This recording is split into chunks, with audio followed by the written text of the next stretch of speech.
everybody. Welcome back to Off the Wall. My name is Mike. And I'm Sol.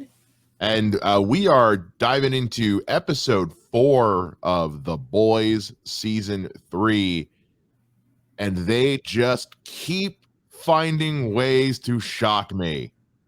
Every time I think they're not going to get me again, they find a way. And this week's was the most adorable thing on the face of the earth, and I can't wait to get to it when we get to it. But Sol, overall thoughts on this week's on episode 4 of The Boys. I just love this show in general. It's gory, it's fun, it's foul mouth, it's dirty, it's raw, it's all of those adjectives. It's literally the worst things you could ever think of in your head. You're just watching it on screen. The most fucked up things you can think in your head, that's what you're seeing on screen. And you're just like, wow, I love this so much. Nothing is off the table with this show, and they have proven that time and time again. Every time I think to myself, they wouldn't. Yeah, they would. They absolutely would. Stop telling yourself that. Stop saying they're not going to go that far. Yeah, because I know what's coming later in this season because they've said that it is. And it's this moment from the comics that if you've read them, we all know it's coming. And I don't know how they're going to pull it off, especially because they've only got 2 episodes left. They're only doing 6 episodes this season. But I thought it was 8. I thought I read that it was 6. I could be wrong. You're getting confused with all the Disney Plus shows. That could very well be, because Lord knows we're watching plenty of those too. But unlike one of those, I won't say which one, we're 4 episodes into this show, and I'm 100% on board, as opposed to like 50. Right now, I'm seeing only 6 episodes listed for season 3, but they might not have listed all of them yet. Right now, we only see 6 slots listed. And the title we will see. Who knows? But these are also longer episodes. I mean, these are like a full hour. And when they say it's going to be an hour, it's an hour. Yeah. And they're packing a lot into this. We had a lot of story in this episode. Not that we haven't had, but it's the last few have been a lot of kind of putting the pieces in order, and now we're pushing those pieces towards their intended target. Let me go ahead and I'm just gonna just so we're clear. Supersonic's dead. Called it. That was gonna happen. I called that so hard. I mean, it happened sooner than I thought it was going to, but I was like, he's dead. Once he started like trying to recruit A-Train, I was like, oh, you're doomed. But I didn't think he was doomed this episode. I thought we were gonna at least get him to episode 5, maybe to the end. But he is real dead. He is really dead. Which how to kill off a Latino? What the fuck, man? I know, we don't even know what his powers were, though. Is the thing. His powers are like A-Train. Huh? He's a speedster. Oh, is he? Yeah. Oh, I didn't know that. Okay. Well, then why? Okay. But regardless, it doesn't matter because he ain't going anywhere anymore. There was so much. We were talking about this off the camera. There was so much. Again, it's like the writers of this show just knew what was going to happen in the future with some of the things that were written and shot into these episodes that they didn't know were going to be an issue necessarily. Not just an issue, but like a topical issue today. Is still getting touched on in this show. There were several moments of fourth wall breaking, almost social commentary that I like had to pause because I couldn't breathe. I was laughing so hard at some of these moments, whether it was the energy drink commercial or the taco bowl, which I think probably nearly put me in the hospital because it was so fantastic and well done. All of it, and just the shots they take at corporate overlords and the power they have and all that. So much of it is so relevant to things that are going on right now, right here, this moment in the world. how are you, and the show has never shied away from that kind of thing, but I do think this is probably the most blatant it's been. Yeah. How are you feeling about that in particular? I said this behind the scenes when we talked about, like, because unfortunately I wasn't able to be here for the first three episode reviews, but we did talk about it like in our group chat, and I was saying this feels a lot like when season two they were just touching issues and they didn't know that it was going to be in the midst of Black Lives Matter and all of that stuff, and they really hit home some of these. I was like, oh, look at how poignant, and then that ended up being the case too with like the first three episodes with gunpowder and kind of that. And I was like, we're going through a terrible time in the United States right now with these mass shootings that are happening basically every day. So kind of just the topics that they keep hitting and not shying away from, noticing too. And like when A Train speaking with his brother in like I don't know if it was the second or third episode, he's like, you're not representing the culture by wearing that ridiculous thing. Like Yeah. the way to represent the culture is to go after, I forget the guy's name. I Blue just said Hawk. Blue Hawk. Blue Hawk. Yeah. Is to go after Blue Hawk because he's over policing black neighborhoods. And you see him kind of try to bring that up over and over again to Ashley. Ashley not caring. Ashley pretending she loves the suit when, like, just an episode ago, she was saying how ridiculous it was. The kind of branding off of that Kylie Jenner moment that A Train had with his So thing, good. and So going off of, oh, Black Lives Matter trend is in and this is yeah. in, and kind of like it My reminds favorite you of hashtag, my Instagram, black squares everywhere. black squares everywhere. Yeah. And it really talks to like issues that like people of color had. It was like, okay, don't just do stuff online, actually do stuff in real life to make things better for all of us. Yeah. We're currently in the middle of Pride Month. You see this with companies everywhere. They're like, rainbow flag and let's sell rainbow merchandise and all this, but they really don't care about gay rights. So it's seeing kind of some of those things in the midst of what's going on now in the US currently. It's kind of like, oh, this is so topical.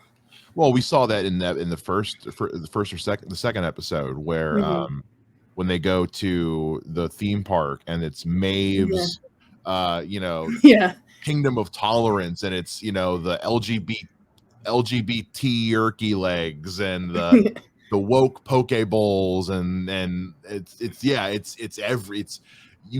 we're seeing all that right now. Yeah. Where everywhere you go, everything is rainbow decked out until the end of the month, and then it's all going back to normal. And are there companies out there actually doing good? Yeah, of course there are, but most of it is just branding. And from a business standpoint, yeah, okay, cool, but yeah, we're seeing that right now in the real world. And again, these guys are obviously Eric Kripke is obviously a time traveler. There's no other explanation for it.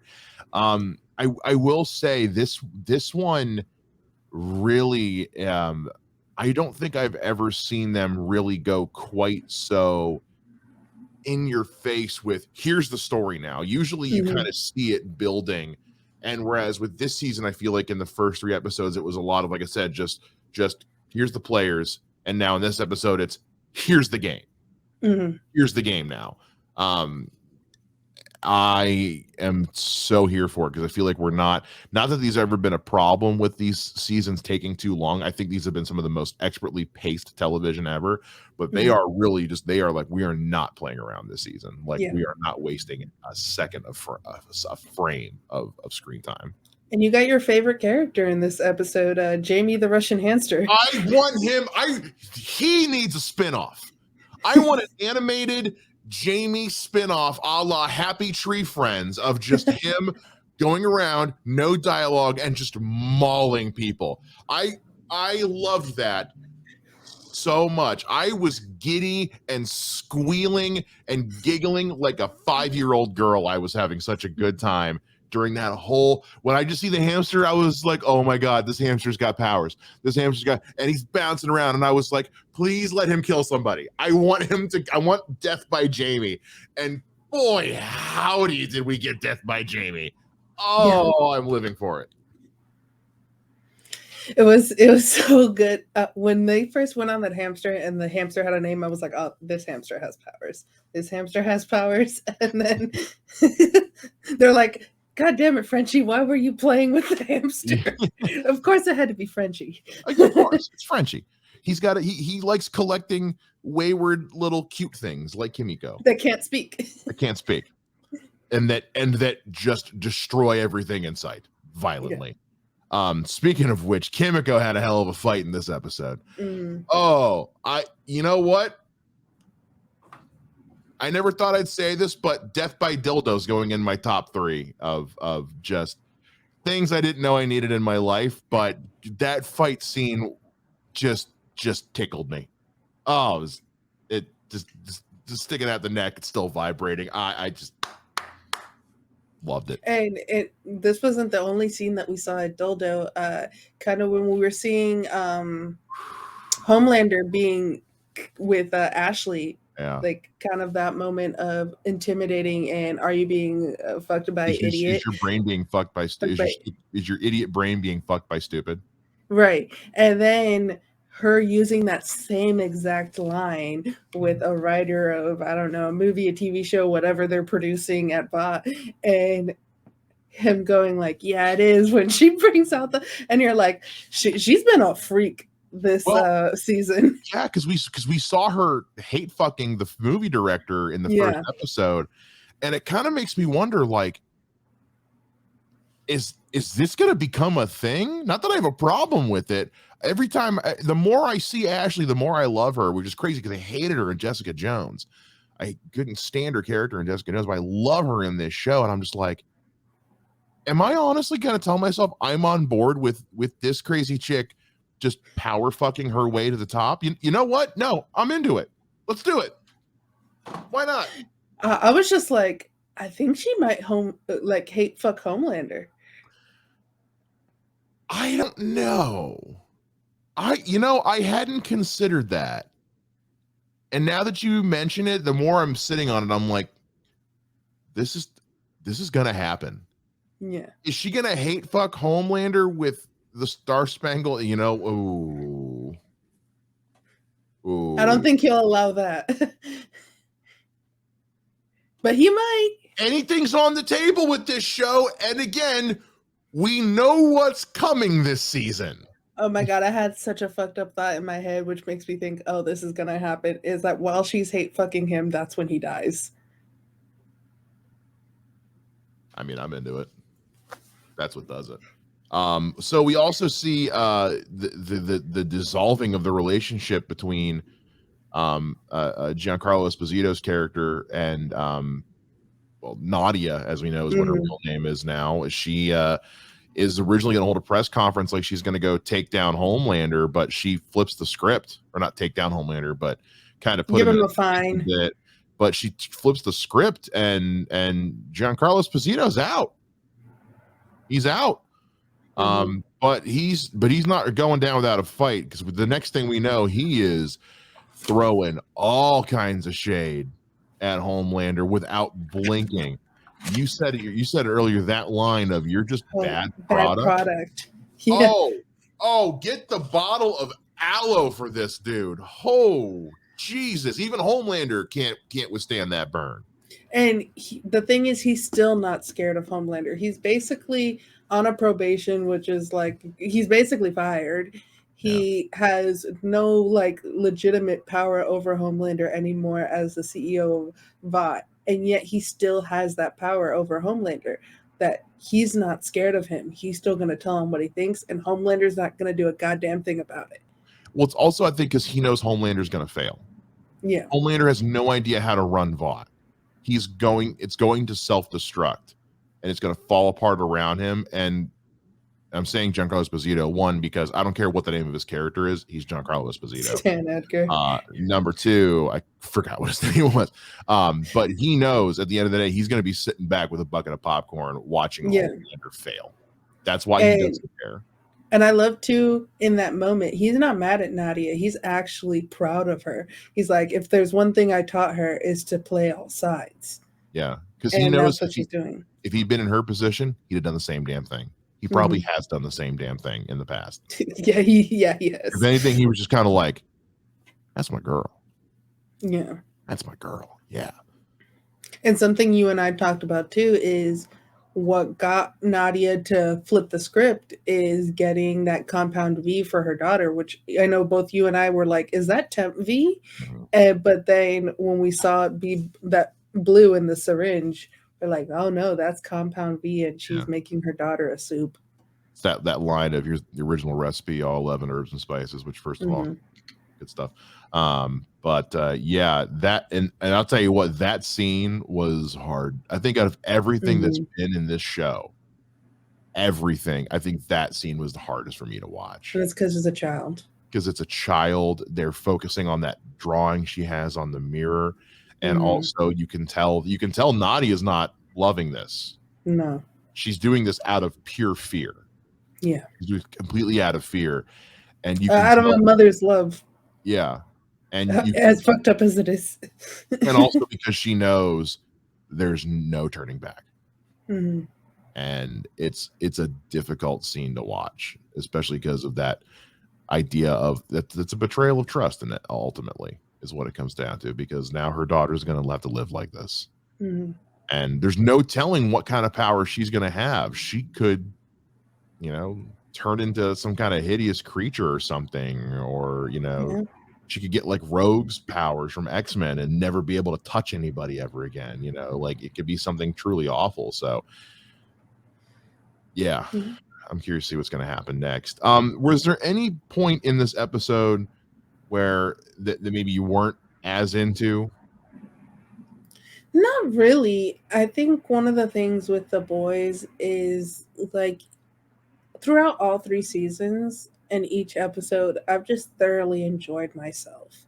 Like, because you got these crazy action scenes that are brutally violent, but then you also have real world implications being Mm, spoken about, but then also some really fucking funny moments. Like, that have nothing to do with real world implications or nothing. Like, it's like we're gonna take this hamster and we're gonna give this hamster power, and then this hamster's gonna kill someone. That would never happen in the real world, but that's something like crazy to think about and hilarious. so good. Give Jamie his own goddamn show. I'm saying, please. It's yeah. I in the first few episodes, Boggs and I talked about this. I wasn't loving the billion subplots that seemed like were going on. Like I didn't need Mother's Milk's marriage to fall apart, but for them to still be getting along as if it's not a big deal. She's still giving him the same advice. It's like they didn't need to split up for this conversation to happen. You know what I mean? There, I and I know think. there's that hint you get at the end of episode 2, like her new husband is like Mhm. suddenly all into this, but I'm like, okay, but now we finished episode 4. There's 2 episodes left in this season. Is that Allegedly, going somewhere? yeah, It's I think so. I have a feeling with Homelander being, let's just say, the Trump-esque figure yeah. in this, like, oh, I can't go against Blue Hawk. Mhm. His my polling will go down because my demographic is his demographic, Yeah. kind of thing. But so I feel like he'll probably have some rallies probably in the next few episodes that her new husband is gonna go to, possibly bring mother's milk child to it. So that's gonna have implications there. Me, I didn't have an issue with it because it's like, here's all these issues that are going on. That mother's milk in the first two seasons, he was the guy to be the like, where, and we saw it in this episode too, where Billy Butcher was just like, I'm the hard ass, you're the one that keeps us together. And that moment too, like, do you know why I picked you? Because your platoon said that you're a real leader, that you're the reason they stuck together. And that was such a sweet moment for me. And Yeah. there was some sweet moments with Billy Butcher too, like even with Huey, like, you don't deserve to have to take this Yeah. punishment, I do. um so it's kind of those things of like, okay, in the first two seasons, that's who his character was, and I loved it. In this season, you're really seeing all of the trauma and the reason why he decided to be one of the boys. Yeah. And I think that goes with, we're gonna get more with Soldier Boy, Mm. like the anger that we saw with him watching what I didn't know was an actual real thing. I was like, "Is this White Soul Train?" And you're like, Oh, the you told solid me gold before thing. that Yeah. Solid Gold was actually a real thing, and I was like, "Oh Oh shit, I yeah. thought they were just playing around." But Oh, like solid gold existed. his anger of seeing Soldier Boy there, the fact that his wife is with someone who is soup obsessed Mm. and Homelander obsessed. I think these are really good things that, like, when we finish the season, we're gonna be like, oh, that was needed for Mother's Milk story. And yeah, and I'm saying that first of all, none of it was bad. I just wasn't sure if I Mhm. needed it. It was like, this is good. Yes. Do I care? But I'm saying that knowing the season's not over yet. So, Yeah. like with Obi-Wan Kenobi, if the last part of the season makes all this other crap make sense, I will shut up. And Yo, so eat crow. I will eat some crow. Seriously, I make my own barbecue sauce. It's fine. Make anything taste good. So with this, it's like, again, and I'm not saying like yeah, these subplots are interesting. Mhm. I just hope they're going somewhere, because if Yeah. they're just I there, feel that they are.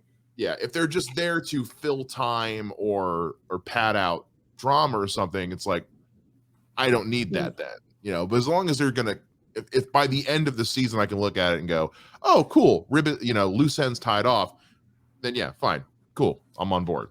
And I think from being, this is the third season, so like if that was something in the first season, I'd probably be somewhere in the same boat as you. But being able to see two previous seasons where they had subplots Yeah. that at the beginning you're like, I don't think this matters, and then at the end of the season you're like, this really fucking mattered.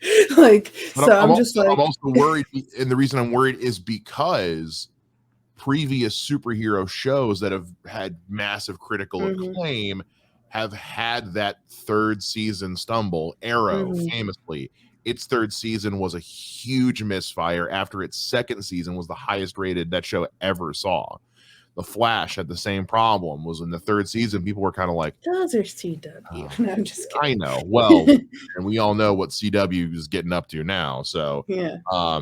but so it's like, so in the past with other other shows, even non-superhero CW ones, that third season, it's like there's a lot of third season stumbles. Now, so far, 4 episodes in, knocking it out of the park. Mhm. 2 episodes left, anything can happen. Game of Thrones season 8 happened. So, Yeah. Dexter, the last season of Dexter happened. Like, Yeah. And 2 episodes allegedly, because I really think that I saw somewhere that there was 8. So it's possible. I don't know yeah, if it's only 6. I'm looking to see because I think they're only doing 6, but I think they're doing longer episodes this season. Is the reason why. But anyway, regardless, we're still at least halfway through the season. Yeah. So, Right. but I'm optimistic. Again, I've loved every frame of this show so far. Yeah. And also, because we haven't talked about the ending of the episode yet, really. If Kimiko dies, I riot. Oh my god. I will rage so hard. I was so okay, so like for this show, my like OTP is Kimiko and Frenchie, like from the beginning. They're super cute, and I love the relationship because he does like is it season 2 that he tries to kiss her, and it's kind of like he has that moment because they're going through a hard time, and he has a weakness. But even then, like he kind of is just, I'm more here for their friendship than anything. But they had their moment too where like we can only trust each other and no one else. We're gonna, after this mission, we're leaving. And just the pure love that the two of them have for each other, whether that's friendship or romantic love, it's, I love them together. And when she first gets shot through the head, I was like, no.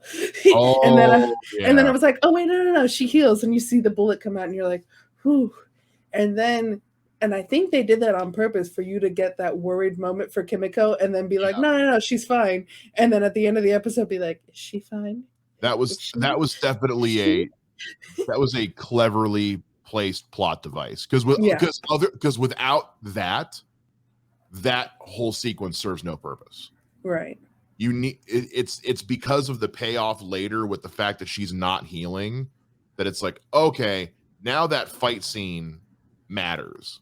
Because without this drama at the end of her not being able to heal and that whole establishing that she can survive the gunshot wound thing, without that whole sequence, while entertaining as all hell, is pointless. Right. Because that's something that just doesn't need to be there. Going on the wiki, it only has 6 episodes like written in the episode part, but if you look at the first released and last released at the top, it says the last episode is releasing July 8th, which if I'm doing my math correctly, that would mean 8 episodes for this season. Okay. Well, we'll see. They're going to give me 2 more episodes. I'm not going to be mad. Right. So, oh no, more of the boys. Right. So, but I love Karen Fukuhara so much in this show. Like that episode where they're at the theme park, like her smile just lights up the fucking screen so much. She's so adorable. And I love her so much. Too. Her guilt that you see on her face that like she traumatized those kids, she traumatized those prostitutes in this episode. She really doesn't like that. She's like, I'm not your fucking gun to Billy Butcher too. Like she does not want to be this horrible thing. She's disappointed in Huey. Like less so in Butcher because she's already like, I don't care about Butcher anymore. But like she's very disappointed in Huey that he decided to take 10 feet. He's like, you did this to yourself. Where like it was forced upon her, and that's something that she hates about herself, and hates that she's caused fear in other people. She just wants to be this sweet girl that gets to hang out with Frenchie. She just wants to ride the roller coaster and go to Marseille. That's all she wants to do. Yeah. And that conversation with her and Ryan in episode 3 was just gut wrenching. But Karen Fukuhara is so good as like we talk about Anthony Starr till blue in the face and how good he is as Homelander because he's incredible. Give him an Emmy already. Give him all the Emmy. Give all of them all the Emmy. Karen Fukuhara is so good as Kimiko. She is such a tragic but lovable. Like you just love her so much. She's just so adorable, and she, even though she can survive it, you're so protective of her. And I want her and Frenchie to have their happy ending. And their relationship is unique. I don't look at them as brother and sister or father and son or boyfriend and girlfriend. I just look at them as companions. Yeah. They're just 2 peas in the same pod, and they both do the best.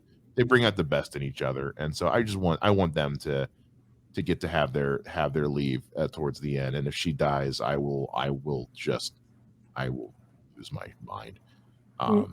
And speaking too on the acting thing, like Anthony Starr, like so freaking good. Just the way that he changes his face when he's acting, like they fucking love me. Like in the last episode when, like he's so good. But I have to say too, I agree that Karen Fukuhara, it's harder to act when you do not speak. She does not. It's all physical, and the fact that we're able to get all her emotions, everything that she's feeling, just by her body language that she's using, that is just pure talent. Yeah, it is. I've always said that my favorite actors are the ones who can act with their face and not their words. It's why I love Ryan Gosling so much, because he acts with his eyes so very well. And I'm getting so much of that with Karen Fukuhara as Kimiko, is she is conveying everything without saying a word. And that has just been, she was a character in season 1 that I was like, there's no way I'm gonna like get that attached to this character. She's just gonna be, and now I'm ready to just burn down a city block if she dies. I will be so angry. I no, don't do that to me. I have suffered enough. Don't do this to me. Protect Dayton, Ohio by not killing Kimiko.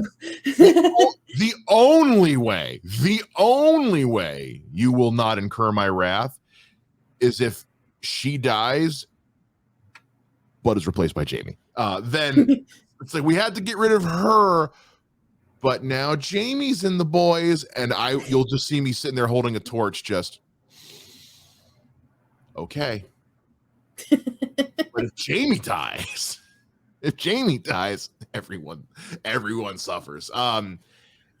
I love this episode. I love this show. It's clear we all do. Mhm. What do you guys think of this? Are you as on board as we are? Are you apprehensive? Are you like, where are you? What are you thinking? Let us know down in the comments. Let us know on Twitter. All our Twitter stuff's down at the bottom. You can find us there. Like and subscribe, all that good stuff. And make sure you check out everything else we have going on here. Our Obi-Wan Kenobi reviews are up. The Orville New Horizons is up. We've also got Ms. Marvel has started, so we're reviewing that, plus our trailer reactions and whatever the hell else is going to be coming soon. Jurassic World Dominion review is coming next week. So many things, all the things, and we've got them all here for you. So until next time, have fun, take care, watch some TV, and watch out for hamsters. Feel you.